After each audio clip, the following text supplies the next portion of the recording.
Maynor did not start in New York. Dorothy Maynor grew up, she was born in Norfolk, Virginia, in September 3rd, I believe, 1910. And Norfolk, Virginia was and is a port town. There's a naval base there. The community that she grows up in is fairly sheltered.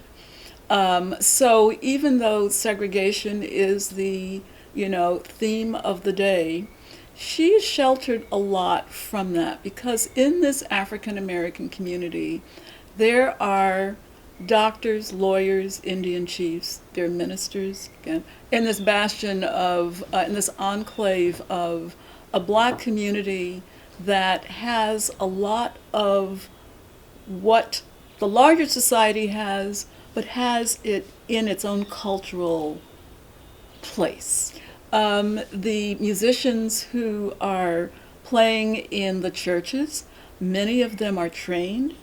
Some are playing classical music on Sundays. So it wouldn't be odd to hear Rossini's music coming from a black church. But you would also get fairly stylized spirituals coming out as well. Her father was a minister, and I think his father was a minister. So John Maynor, and their last name was Mainor. So Dorothy Maynor changes her name professionally later on in life. But she's born as Dorothy Lee, Leigh, Maynor. She is the sixth of her father's children, third of her mother's children. Her father was married before, and he had 3 children with her mother. Her name was Alice. Her mother was Alice Jeffries. She had 2 children who were older than Dorothy. Dorothy is the youngest of their 3. The brother and sister were also musicians, at least at home. I haven't been able to figure out what they did after, because so much is focused in on Dorothy. But I do know that early on he was a tenor. Her sister was a soprano, who also played piano and organ. Music was an essential part of their family life. She's also, believe it or not, a shy person. I don't know if you get shy from all of these endeavors, but she's very shy. And in fact, she clings to her mother. Her mother's a housewife, so mother doesn't go out to work. She clings to her mother.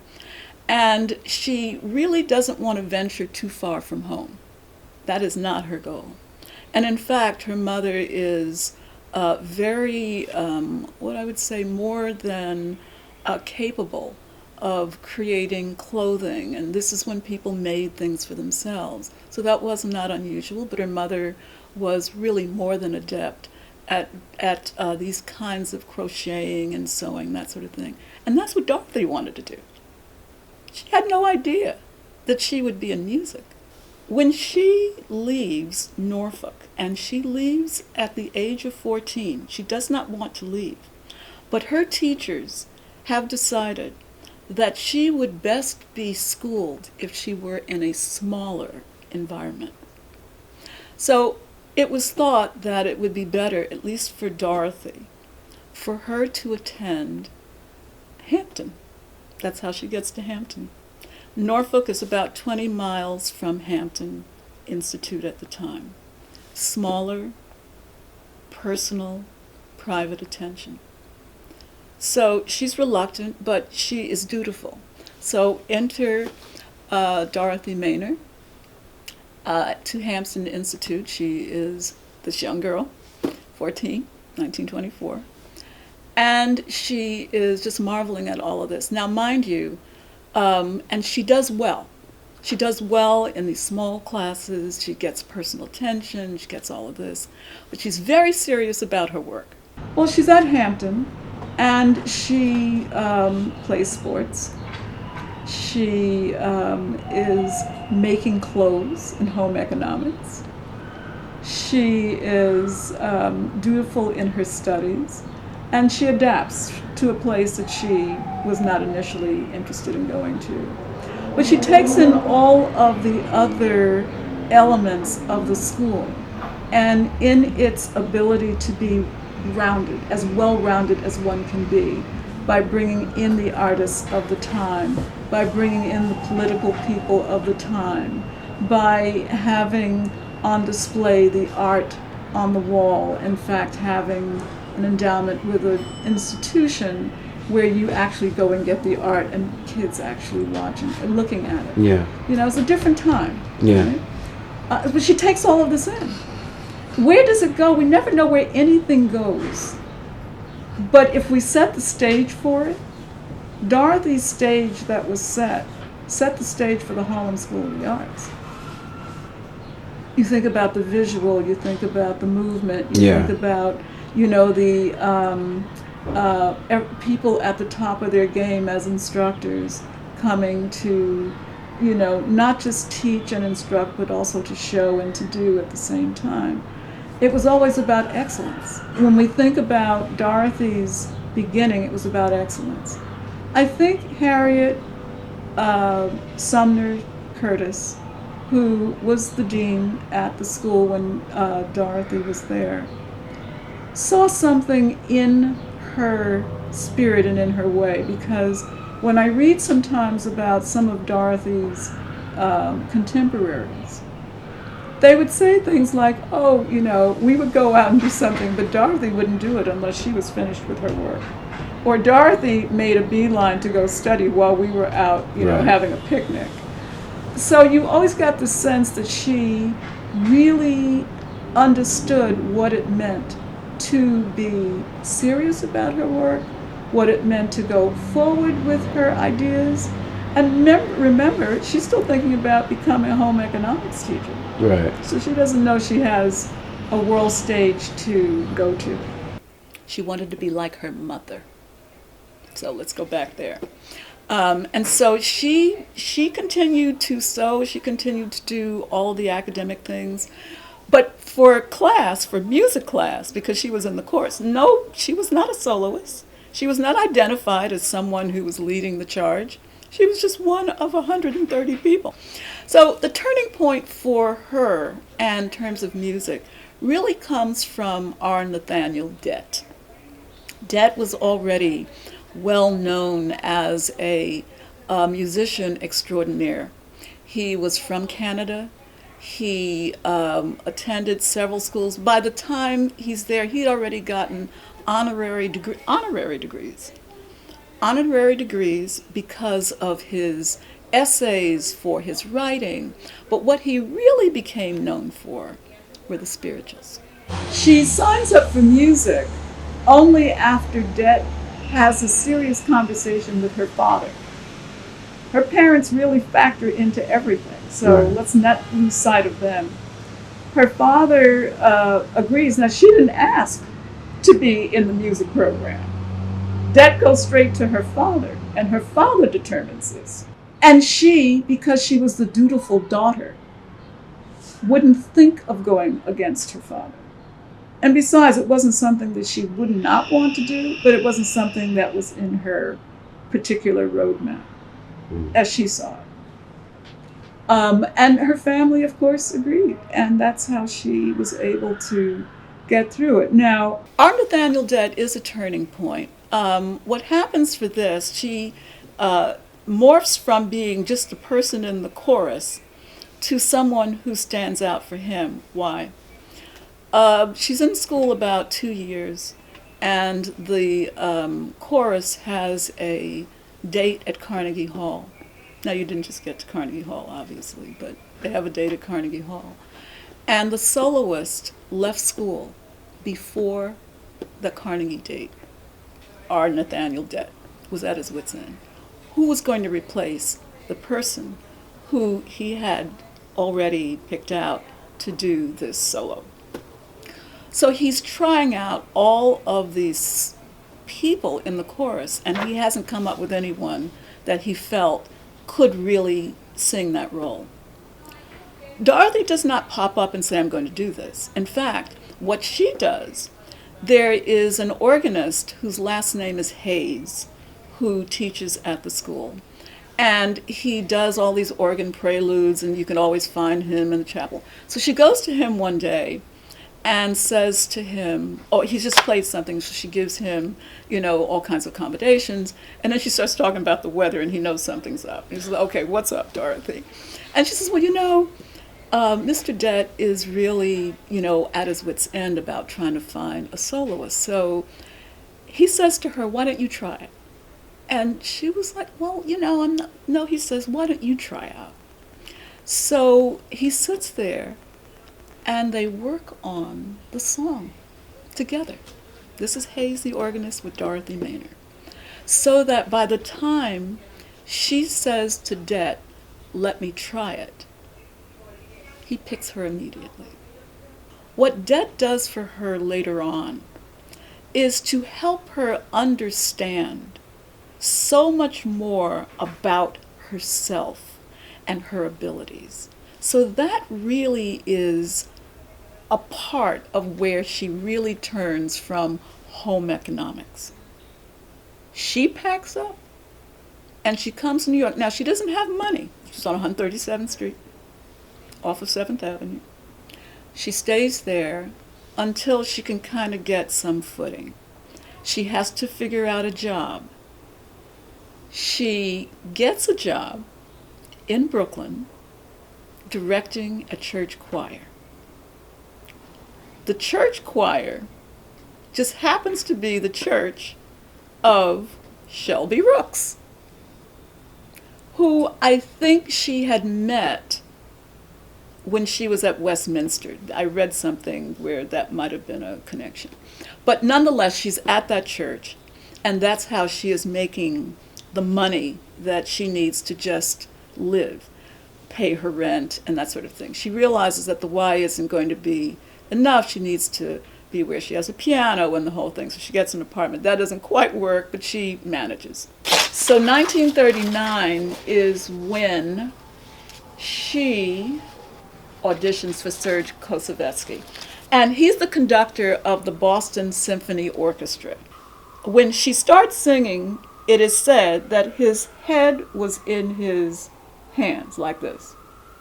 She starts singing, and he starts to rise. He can't believe what he's hearing. This is what put Dorothy on the map. They signed her up to Columbia Artists immediately. They would never do that. They'd never done that for anyone before. There is a place in history where Dorothy Maynor joins the quartet. She becomes the fourth of the quartet of Marian Anderson, Paul Robeson, Roland Hayes, and Dorothy Maynor. When you look at this kind of an individual who is selfless, who is determined, who is just going to get it done regardless, who is about excellence, there is something to be said for that.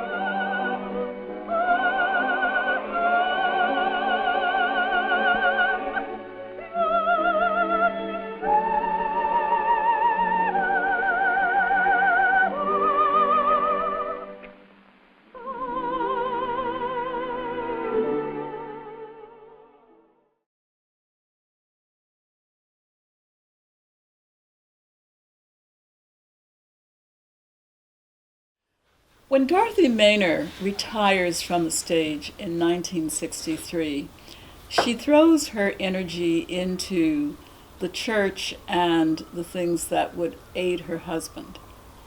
Reverend Rooks, who was leading the church, had in fact, with his congregation, begun to look at the needs of Harlem's children. And prior to Dorothy Maynor coming off the stage, the church had in fact embarked on the acquisition of the building next to them, creating a recreational center.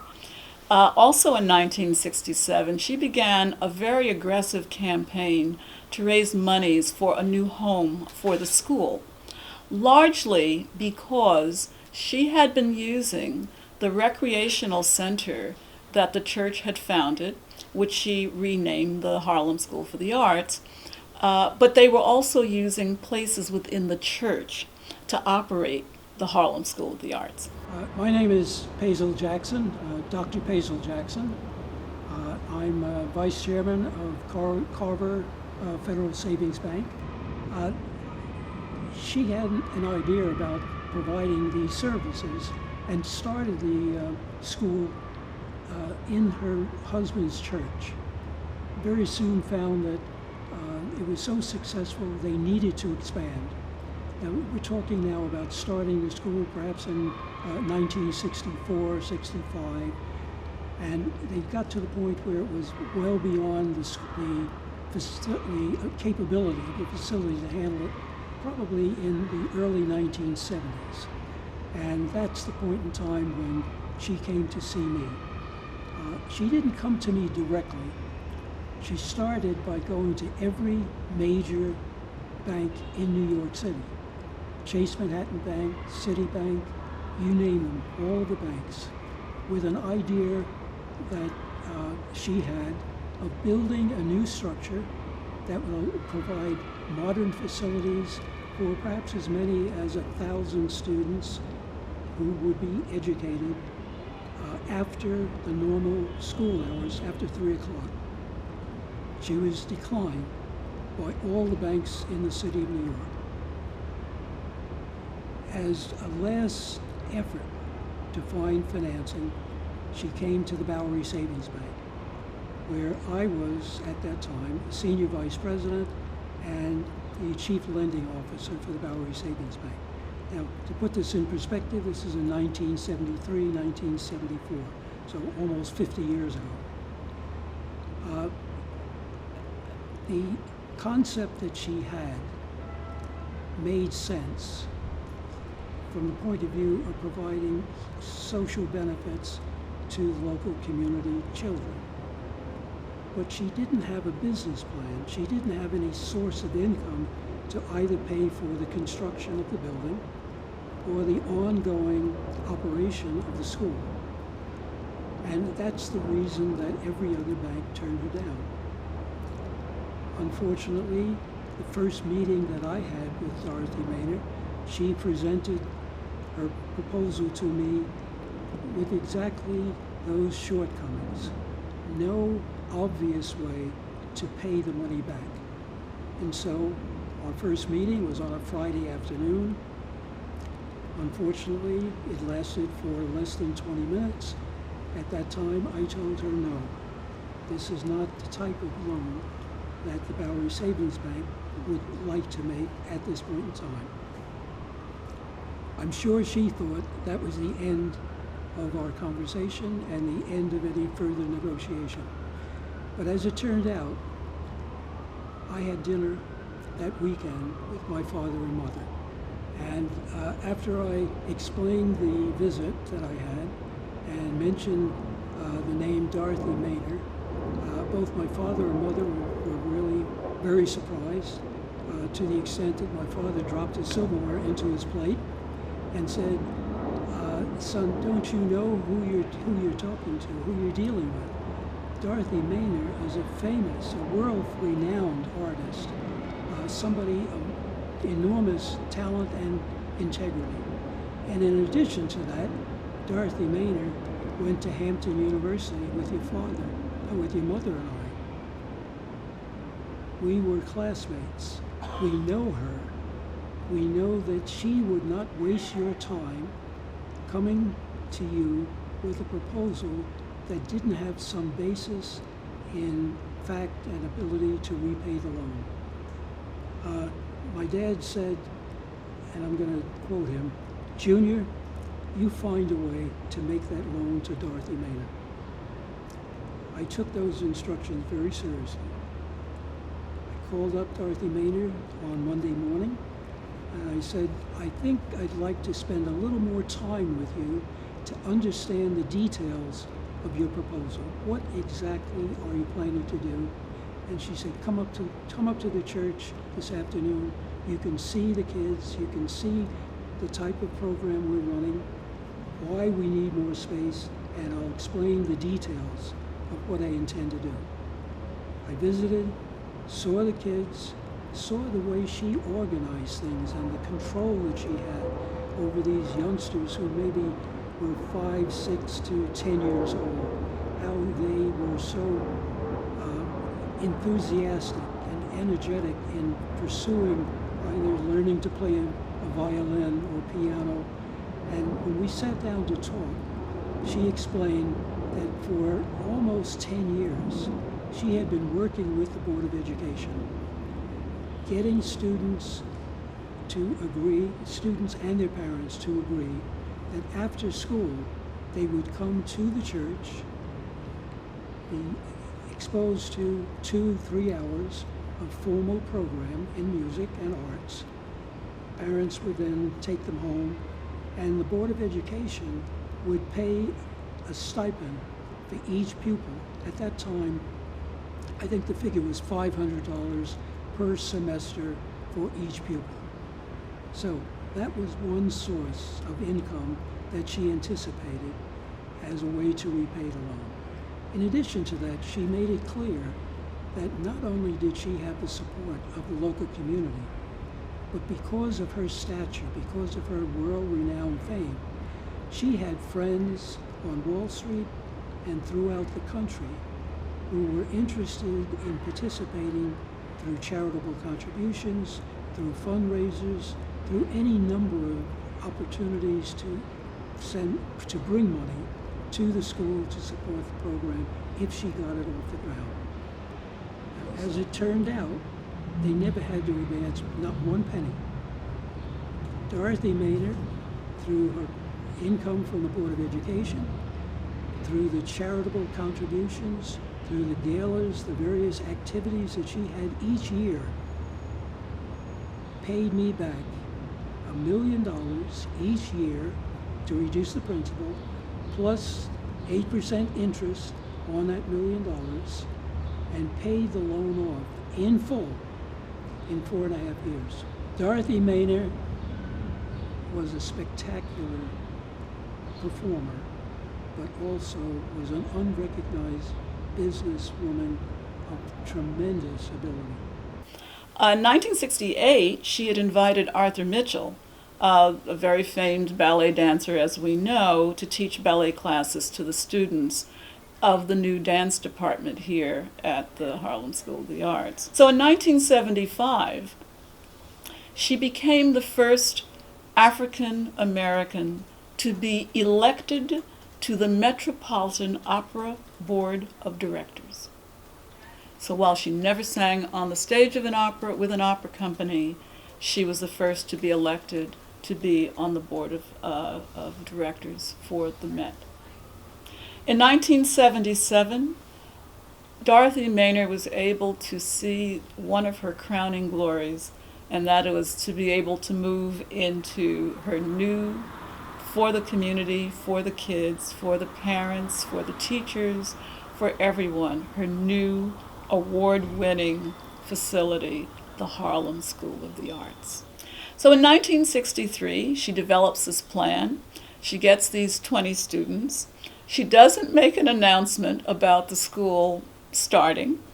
Instead, by December of that year, she posts a notice, or even before then, to get those 20 students, it was one mother talking to the other mother. Oh, you know what's happening? This lady is teaching. Oh, so this is how she gets these 20 students. Word of mouth. But by December of that year, 1963, she posts a notice on a nearby school with the notice says something about music for anyone.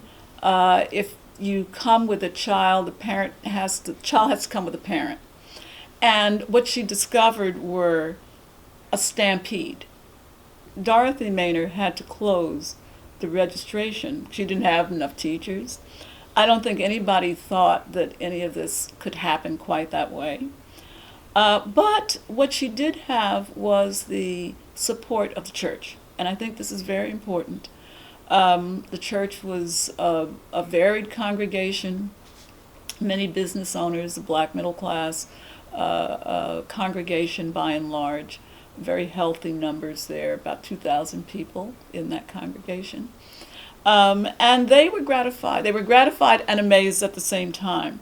So they came up with the money for her to hire, at the outset, 2 more teachers, one for art and one for dance, to aid Dorothy in the school. The school garnered 300, a little bit over 300 students. And by this time, there were 12 teachers. She was the director, the executive director. She had an office assistant and a custodian. But how does she start envisioning a larger facility? Because she is growing all the time. She calls on people that she met through her professional life as a concert recitalist. Her early supporters were people like Catherine Rorimer. And Catherine Rorimer, her husband was James Rorimer, who was the director for the Metropolitan Museum of Art. She had artistic supporters in addition, because she had categories. She had artistic supporters, people like Vladimir Horowitz, Walter Toscanini. These were her auxiliary supporters. She comes to meet a guy named Stuart Root in her. There's a gentleman that's on the board who's a friend of Stuart Root, and Stuart is the person who understands the finances behind real estate. He is a very astute lawyer in real estate on Wall Street. And she asks him to join the board, and he does. The 2 of them go out, and they press funders. She talks about her vision from a very humane way, and he is the one who talks about it from the aspects of how the financing should work. They were a duet. And it's with her nonstop, must-do, charitable attitude that creates the Harlem School of the Arts. One of the things that she would say, the foresight to have art, that man or woman does not live by bread alone, that you must have beauty all around you, and to have something to aspire to. So creating a facility like this that would span, in its sort of horseshoe-looking way, having a great facility that when you walked in, immediately you knew you were someplace. And when you looked beyond this, you also knew you were someplace. But it was also its own fort. You were here for business, and she wanted you to know that as well.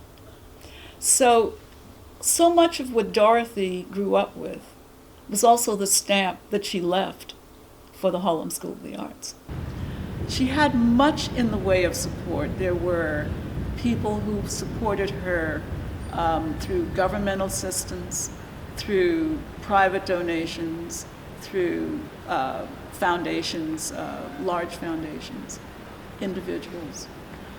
She had members of her board who actually were able to secure, along with the Women's Committee, secure the land, but then to start looking at what it would take to secure the monies going forward to build a building. Well, that was something altogether different. There were 3 board members who could put in maybe $1,000 each, still some money in the early 70s. But she had to raise the rest of it.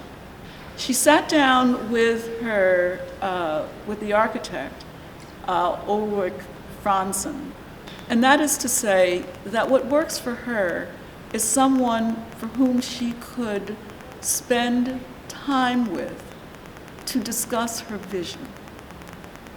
The vision was not so much in the total design, although she would approve it, not in the total design of what the school would look like, She was interested in designing a building with the purposes of what the children would want to do within its walls. How would they feel? She didn't want to design a building that was nice and then you put the kids in it. She wanted the kids, the children, the learners, the pupils, even if they were adults, to come first. Dorothy Maynor had a limited budget, limited time, and limited scope, but it had to deliver everything that was in her head.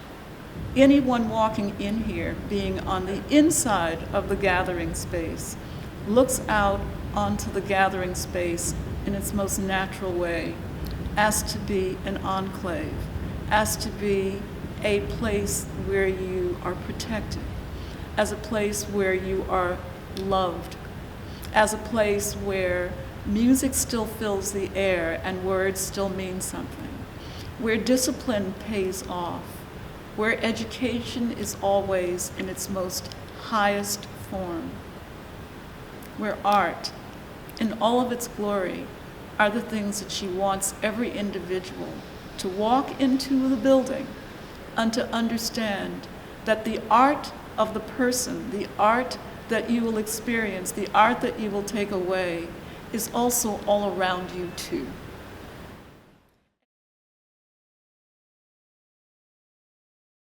In Dorothy's own words, especially as she looked forward to seeing the building, the Harlem School of the Arts, in her words, "And yet, wonder of wonders, as I know from daily experience, hundreds, thousands of black men and women and children in Harlem refuse to allow the flame of joy and hope and anguished desire to go completely out. Given half a chance, they can and they will, in the lifetime of some of us, undo the cruelties of 3 centuries and add to the human and spiritual wealth of this nation. This is why I have such a longing for a home for the Harlem School of the Arts.